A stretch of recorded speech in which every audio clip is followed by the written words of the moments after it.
આજે આપણે શીખીશું પાસ્ટ કન્ટિન્યુઅસ ટેન્સ એટલે કે ચાલુ ભૂતકાળ. ચાલુ ભૂતકાળ ક્યારે ઉપયોગ થાય છે કે ભૂતકાળમાં અમુક સમય ક્રિયા ચાલુ હતી અથવા તો ચાલુ ન હતી તે દર્શાવવા માટે ચાલુ ભૂતકાળનો ઉપયોગ થાય છે, જે કરતા હોય plus was var plus ING વાળું રૂપ. જેવી રીતે આપણે ચાલુ વર્તમાન કાળમાં આઈએનજી વાળું રૂપ યુઝ કરતા હતા, એવી જ રીતે ચાલુ ભૂતકાળમાં પણ કરતા પ્લસ વોઝ વર અને પ્લસ આઈએનજી વાળું ક્રિયાપદનું રૂપ એવી રીતે વાક્ય બને છે. હવે વોઝ અને વર ક્યારે આવે? તો આઈ, હી, સી અને ઇટ સાથે શું આવે? વોઝ આવે. જ્યારે વી, ધે અને યુ સાથે શું આવે? વર આવે. હવે અહીંયા આપણે કેટલાક વાક્યો છે એ જોઈએ. ખુશી was singing songs. We were watching TV then. They were playing. હવે એવી રીતે નકાર વાક્યો બનાવી કૌંસમાં જે વાક્યો આપેલા હોય એનો ઉપયોગ કરી અને નકાર વાક્યો બનાવવાના છે. કેવલ વોઝ પ્લેઇંગ, તો કેવલ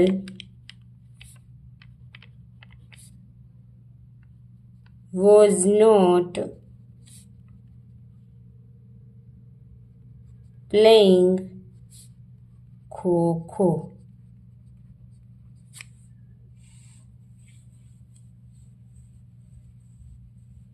ટૂંકું રૂપ થશે વોઝન્ટ અને ટૂંકું રૂપમાં આવી રીતે લખાય.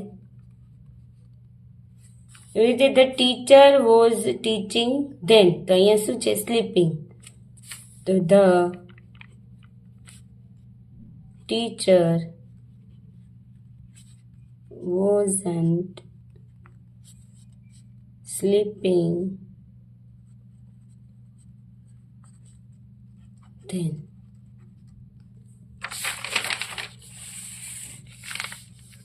એવું છે my dad was reading a newspaper, તો શું આવશે? માય મોમનો ઉપયોગ કરવાનો છે. My mom wasn't reading a newspaper.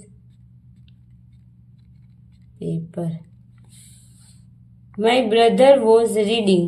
અહીંયા શું છે? માય ફ્રેન્ડ્સ છે. ફ્રેન્ડ્સ છે એટલે બહુવચનમાં આવશે, એટલે માય ફ્રેન્ડ્સ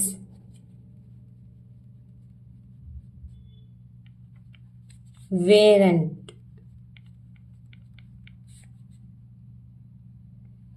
reading.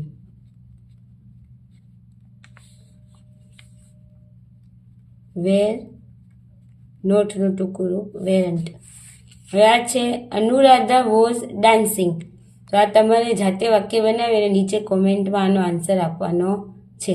હવે એવી રીતે છે પ્રશ્ન વાક્ય. પ્રશ્ન વાક્યમાં આપણે છે વોઝ વેર જે છે એ આગળ લઈ દેવાનું, પાછળનું વાક્ય એમનું એમ અને છેલ્લે પ્રશ્નાર્થ ચિહ્ન. Keshav was playing the flute, તો was Keshav playing the flute.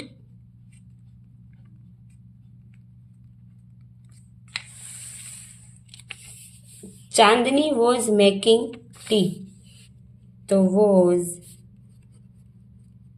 Chandni making tea. વચ્ચે Ankita and Anita were eating, તો were Ankita and Anita eating? પ્રશ્નાર્થ ચિહ્ન.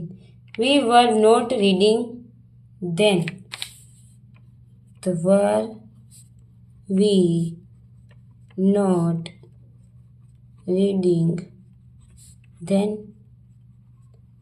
પ્રશ્નાર્થ ચિહ્ન. પાંચમું છે Mehul was not watching TV then. આ તમારે જાતે બનાવીને નીચે કોમેન્ટમાં આનો આન્સર આપવાનો છે. Thank you for watching.